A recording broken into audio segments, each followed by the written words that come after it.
challenge for the future technology growth, with ICT investors and experts calling for global collaboration to fight such risks.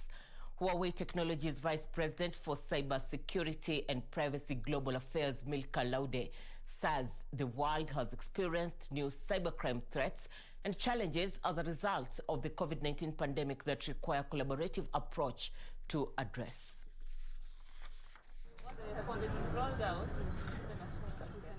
There have been an increase in cases of malware attacks that have shut down operations of multinationals.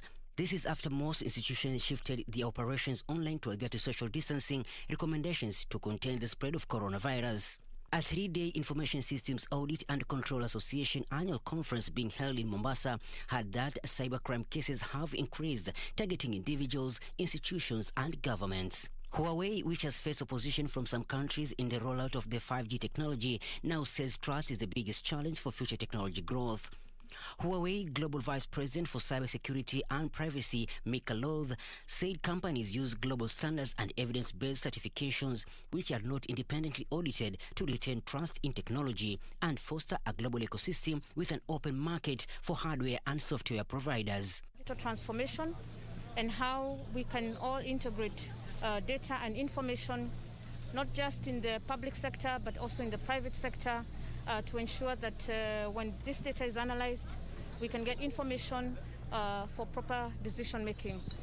Data that helps us look at the growth of our economy, data that helps us look at accountability, and data, of course, that assures us whether we are heading in the right direction.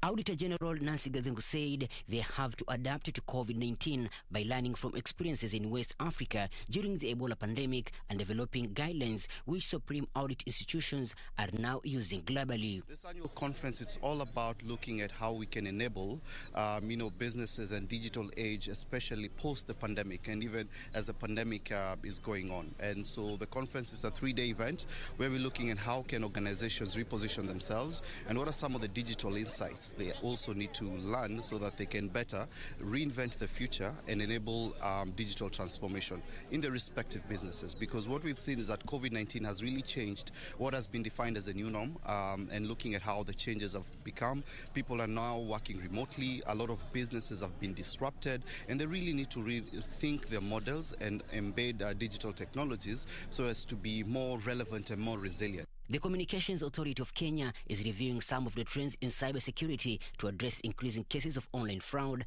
online impersonation, and ransomware. Reporting for Channel 1 Business News from Mombasa County, I'm Michael Mondiga.